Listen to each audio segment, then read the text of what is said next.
नमस्कार साथियों, कैसे हैं आप सब लोग।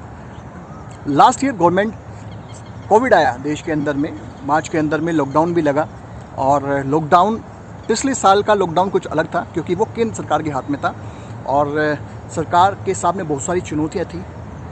पता नहीं था कि किस तरीके से तैयारी करनी है, किस तरह से प्रैक्टिस करनी है और बहुत सारी तैयारियाँ भी करनी थी। इतने बड़े हॉस्पिटल्स बनाने थे, आपके टेम्प्रेरी बहुत सारे बेड्स का अरेंजमेंट करना था, वेंटिलेटर्स की रिक्वायरमेंट होती, ऑक्सीजन की रिक्वायरमेंट होती। तो उसको देखते हुए पिछले साल कंट्रोल सेंटर गवर्नमेंट ने अपने हाथ में रखा और सारे के सारे राज्यों को में लॉकडाउन लगा करके और उस सिचुएशन को हैंडल किया, जो कि बहुत अच्छे से हैंडल हुआ। लास्ट ईयर आपने देखी होंगी डेथ भी बहुत कम हुई है।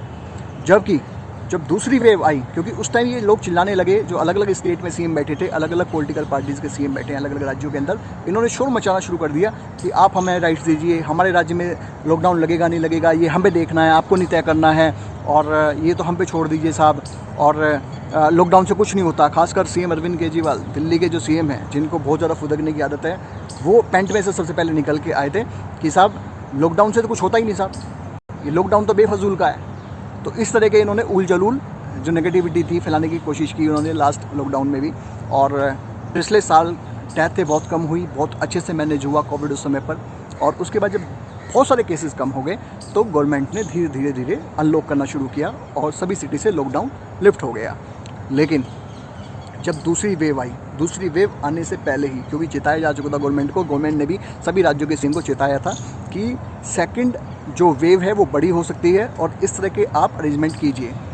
जो मीटिंग हो रही थी सारे राज्य सीरियस थे, सिर्फ एक प्रदेश का आदमी जो दूसरी वेव आई, आप देखेंगे कि सबसे ज़्यादा धूर्त, सबसे ज़्यादा कमीनापन अगर किसी राज्य ने किया है, किसी राज्य के सीएम ने किया है, किसी पॉलिटिकल पार्टी ने किया है, तो वो सिर्फ इकलौता आदमी आपकी नज़र में आएगा, वो है दिल्ली का छोटू, दिल्ली का 4 फुटिया आदमी अरविंद केजरीवाल और उसके नेतागण आम आदमी पार्टी। आप देखेंगे कि इतने सारे स्टेट्स हैं भारत के अंदर में, किसी स्टेट ने इतना धूर्तपना नहीं किया जो पिछले 4 महीने 3 महीने के अंदर इस अरविंद केजरीवाल ने जो धूर्तपना किया है। जब कोविड की वेव, सेकंड वेव आई, बिल्कुल दस्तक दे चुकी थी, आपके दरवाजे पर सबको नॉक हो चुका था, तब पीएम मीटिंग कर रहे थे तो ये मीटिंग में हंस रहा था। उस मीटिंग को सीरियसली नहीं लिया इस व्यक्ति ने। क्या डिस्कशन हुआ इसको कुछ पता ही नहीं है। बहुत सारे राज्यों के सीएमओ ने अपने हिसाब अपनी फीडबैक्स दिए, अपनी जानकारी, अपने एक्सपीरियंस शेयर किए और बताया कि क्या कर सकते हैं इस चीज़ पर, क्या नहीं कर सकते हैं। प्रधानमंत्री ने सुझावों को भी एक्सेप्ट किया और लिया। लेकिन ये आदमी उस मीटिंग के अंदर हंस रहा। जब दूसरी मीटिंग हुई तो दूसरी मीटिंग में इस धूर्त आदमी ने क्या किया, बिना बोले, बिना परमिशन लिए इसने उस मीटिंग को लाइव कर दिया। प्रोटोकॉल का उल्लंघन हुआ, बिना बोले, बिना परमिशन के। क्या पता वो क्या सीरियस बात होने जा रही थी अंदर, क्या कोई ऐसा मैसेज तो नहीं था जो आपस में डिस्कशन हो रहा था सीएम का और उससे पैनिक ना फैल जाए। तो बहुत सारी ऐसी बातें होती हैं जो अंदर इंटरनली होती हैं, लेकिन इन्होंने उसका उल्लंघन किया। और फिर उस उल्लंघन का, क्योंकि धूर्त है, उस चीज़ का बचाव भी करना जानते हैं कि मैं बचाव कैसे करना है, और बड़े अच्छे तरीके से अपनी मास्टर प्लानिंग के साथ ये उसको धूर्त अपनी सोशल मीडिया की टीम है उनके माध्यम से बचाव करने की कोशिश करते हैं। बचाव क्या किया उस समय पर इन्होंने कि साहब ये प्रोटोकॉल उल्लंघन क्या कर दिया, हमने तो नंगा कर दिया। अरविंद केजरीवाल ने इसके लिए माफ़ी मांगी, लेकिन घर पे जा करके अपनी सोशल मीडिया को इन्होंने ऑर्डर्स दिए कि आप बैकफायर करो। बाकायदा अपने नेता मनीष सिसोदिया वगैरह से बैकफायर करवाए, संजय सिंह से बैकफायर करवाए इन्होंने। एक तरफ ये माफ़ी मांगने लेंगे, दूसरी तरफ ये बैकफायर कर सोशल मीडिया पर पूरा प्रोपेगेंडा चलाया अपने आप को सही दिखाने के लिए, क्योंकि और पॉलिटिकल पार्टीज़ भी इसको नेगेटिविटी के रूप में ले रही थी। कांग्रेस ने खुद इसका विरोध किया था। तो इन्होंने बताया कि जो हमने लाइव कर दिए वो लाइव होने में कोई दिक्कत नहीं है, लाइव होने में कोई दिक्कत नहीं है साहब। फिर आप अपनी आपकी जो इंटरनल मीटिंग्स होती हैं हमारी पार्टी की, या अपनी छोड़ दीजिए हमारी पार्टी की, आपकी जो सरकार की मीटिंग्स होती है, कैबिनेट की मीटिंग होती है, आपने उनको क्यों नहीं लाइव किया आज तक? दिल्ली की जनता को पता चलना चाहिए ना कि जनता क्या डिसीजन ले जा रहे हैं, दिल्ली की जनता का पैसा कहाँ खर्च हो रहा है। लेकिन आज तक कोई इस तरह का नहीं हुआ वाकया। और पूरे कोविड के अंदर आप देखेंगे इतना बड़ा गैर जिम्मेदारा सीएम आपने, निठल्ला CM, minister, CM without portfolio, without the job, ये सीट पे बैठा है, एक ऐसा सीएम है। आप देखेंगे इतनी राजनीति पूरे अंतराल में, पूरे कोविड के अंतराल में किसी ने नहीं की जितनी इस सीएम ने की। बहुत सारे सीएम हैं। महाराष्ट्र के अंदर सबसे ज़्यादा डेथ हुई है, सबसे ज़्यादा केसेस आए, सबसे ज़्यादा मिसमैनेजमेंट वहाँ पे हुआ, लेकिन वहाँ पर भी उन्होंने इस तरह की गंदी राजनीति नहीं की जिस तरह की इन्होंने की। जब यहाँ पे दिल्ली के अंदर केस बढ़ने लगे, लगातार डेथ बढ़ती चली गई, 200, 250 से 300 पहुँच गई हैं, 400 पहुँच गई हैं साहब, तब इन्होंने सोचा घर बैठे बैठे कि यार क्या किया जाए। तो साला मीडिया सब लोग हमारे खिलाफ दिखा रही है, डेथ दिख रही हैं, लाशें पे लाशें जा रही हैं साहब, और ये तो बड़ा गलत हो रहा है। और लेकिन उसको रोकना कैसे, वो उस पर ध्यान नहीं दिया। इन्होंने सोचा कि अपनी इमेज कैसे बचानी है। तो अरविंद केजरीवाल और इनके धूर्त नेताओं ने अंदर बैठे बैठे एक डिसीजन लिया, क्योंकि इनको एक छोटा सा क्लू मिल गया था। क्योंकि उस समय महाराष्ट्र में, क्योंकि जब बहुत बड़े लेवल पर ये कोविड फैला, तो वहाँ पर एक थोड़ा बहुत 50-100 मीट्रिक टन के अंदर ऑक्सीजन की रिक्वायरमेंट बढ़ी। तो गवर्नमेंट ने ऑक्सीजन वहाँ रिक्वायरमेंट बढ़ा दी वहाँ पर और दे दी उनको। बस इनको वो क्लू मिल गया।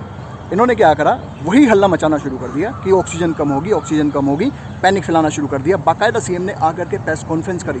अगर आपको ऑक्सीजन की रिक्वायरमेंट भी थी तो आप बताते, पीएम को लेटर लिखते, फ़ोन पे बात करते, लेकिन नहीं, इन्होंने बाकायदा प्रेस कॉन्फ्रेंस करी, पूरी दिल्ली के अंदर पैनिक फैला दिया कि ऑक्सीजन कम हो गई है दिल्ली के अंदर में, और ऑक्सीजन हमें आने वाले टाइम में बहुत शॉर्टेज पड़ने वाली है। 3 दिन की, 4 दिन की बची है, फिर 2 दिन की बची है, फिर कुछ घंटों की बची है। इस तरह का इन्होंने पैनिक फैलाना शुरू किया। और इससे क्या हुआ, इससे आम जनता के अंदर पैनिक फैला। लोगों ने घर के अंदर, ये आपने भी देखा है, दिल्ली के अंदर जितने लोग रह रहे हैं, इनके जितने नेता हैं, चाटुकार हैं, इनके जो आज की डेट में बैठे हैं पदों पर, उन लोगों ने भी देखा कि इस तरीके से लोगों ने जमाखोरी करी। सिलेंडर अपने घर के ले गए, जिनको ज़रूरत भी नहीं थी उन्होंने भी की। इवन इसकी रेमडेसिविर की दवाई की भी इन्होंने अपने यहाँ पे जमाखोरी की। तो इस तरह का कार्यकाल हुआ और उससे पैनिक फैला, पूरी दिल्ली के अंदर में जमाखोरी बढ़ी। और जब मामला बहुत बड़ा गंभीर हो गया, तब फिर इन्होंने क्या गेम खेलना शुरू किया। ऑक्सीजन साहब हमारी आज 230 रिक्वायरमेंट है, 300, 400 पे आ गए, 500 पे आ गए। जब वो नहीं दी, क्योंकि गवर्नमेंट के पास एक फार्मूला होता है कि कितने बेड आपके हॉस्पिटल में हैं, कितनी ऑक्सीजन, अगर उनको रेगुलर उनकी फुल नोजल पे भी खोलें तो कितनी ऑक्सीजन की आपकी रिक्वायरमेंट रहेगी। उस फॉर्मूले पर उन्होंने कैलकुलेशन की हुई थी कि हमें किस स्टेट को कितनी देनी है, और उससे बढ़ाकर वो दे रहे थे। प्रोएक्टिव होकर के दे रही थी सरकार, मोदी गवर्नमेंट। लेकिन इन्होंने तो, क्योंकि सरकार को घेरना था और उन लाशों से उस मीडिया का ध्यान डाइवर्ट करना था उस पर, इन्हें लाशों से मतलब नहीं था, तो इन्होंने क्या किया, वो ऑक्सीजन का पैनिक फैलाया और रिक्वायरमेंट बढ़ाते चले गए। जबकि कोई इनके पास एविडेंस नहीं था कि आपको इतनी रिक्वायरमेंट है। इनको यही नहीं पता था कि एक्चुअल हॉस्पिटल में कितनी रिक्वायरमेंट आ रही है। तो धीरे धीरे इन्होंने क्या करा, और पैनिक कैसे फैले, क्योंकि हॉस्पिटल तो इनका साथ देने वाले नहीं थे। तो इन्होंने क्या किया कि पीछे से जहाँ से ऑक्सीजन आ रही थी, आइनॉक्स गाज़ियाबाद से जहाँ से ऑक्सीजन आ रही थी, इन्होंने वहाँ पर, जहाँ की इनका लगभग 40 के आसपास में हॉस्पिटल्स इनको जो लिखित देते हैं लेने के लिए, वहाँ से उन्होंने मात्र 14 हॉस्पिटल का रिक्वायरमेंट भेजा। और इस लेटर को बाकायदा फिर आइनॉक्स ने रिलीज़ किया कि सरकारी हमसे 14 हॉस्पिटल की मांग रही है, हम 14 हॉस्पिटल को ही ऑक्सीजन देंगे ना भैया। आप कह रहे हैं कभी हमारा स्टेट रोक ले रहा है, कभी फिर आप आरोप लगा रहे हैं कि सब हमें तो ऊपर से रिक्वायरमेंट नहीं आ रही। फिर आप कोर्ट चले जाते हैं, कोर्ट में आके अपनी बुलशिट, अपनी सो कॉल्ड अपनी राजनीति, गंदी राजनीति, उसको रखने की कोशिश करते हैं। लेकिन उससे क्या हुआ, दिल्ली वालों का नुकसान होता चला गया। छोटा सा राज्य, इतने बड़े देश के अंदर, महाराष्ट्र जैसे राज्य, उत्तर प्रदेश जैसे राज्य, छत्तीसगढ़, मध्य प्रदेश, बिहार, इतने बड़े बड़े स्टेट थे, तमिलनाडु था, किसी के अंदर इस तरह की गंदी पॉलिटिक्स नहीं हुई ऑक्सीजन को लेकर के। वहाँ डेथें हुई, उनके ऊपर ब्लेम गेम भी हुआ, उनके ऊपर राजनीति भी खेली गई, लेकिन वहाँ इस तरीके से गंदी राजनीति उन्होंने अपने लोगों की, जनता के साथ नहीं की ऑक्सीजन को लेकर के। छोटा सा राज्य, उसकी रिक्वायरमेंट इतने सारे बड़े स्टेटों से जाकर के कहीं 4 गुना पहुँच जाती है, 5 गुना पहुँच जाती है। 250-300 से 500 बज जाते हैं, 500 से 700 बज जाते हैं, 700 से 900 पे आ जाते हैं, 900 से कल को ये आने वाले टाइम में 1200, 1500, 1800, 2000 पे भी आ जाते हैं लोग। दूसरे स्टेट की जो नीड थी वो इन्होंने खुद खा ली। तो यहाँ पे इन्होंने दूसरे स्टेट की ऑक्सीजन खाई, लोग मरे, पैनिक फैला, ऑक्सीजन की सप्लाई इन्होंने खुद रोकी हॉस्पिटल्स के अंदर ताकि कुछ डेथ हो और ये रियलिस्टिक लगे, ये इन्होंने खुद किया। तो ये मैं कहना चाहता हूँ कि इसके ऊपर में कि ये जो धूर्तपना है सीएम अरविंद केजरीवाल को, उसको छोड़ना चाहिए, उसको रोकना चाहिए। इस तरह की पॉलिटिक्स, इस तरह की गंदी राजनीति नहीं करनी चाहिए थी, लेकिन उन्होंने की पिछले कुछ दिनों के अंदर में। और बाकी स्टेट में आप देखेंगे कि इस तरह का हाल नहीं हुआ जिस तरह का हाल दिल्ली के अंदर हुआ, पैनिक फैला। और उसके बाद भी इस आदमी की अपनी मीडिया में बने रहने की जो लालच है वो नहीं रुका। आप देखेंगे सिंगापुर वाले मामले के ऊपर भी इसने अब इसको इंटरनेशनल हाइक चाहिए, इसको लोकल न्यूज़ से मतलब नहीं है। तो इस तरह की जो पॉलिटिक्स है वो कोविड को लेकर के नहीं होनी चाहिए थी, लेकिन इनके लोगों ने, नेताओं ने की।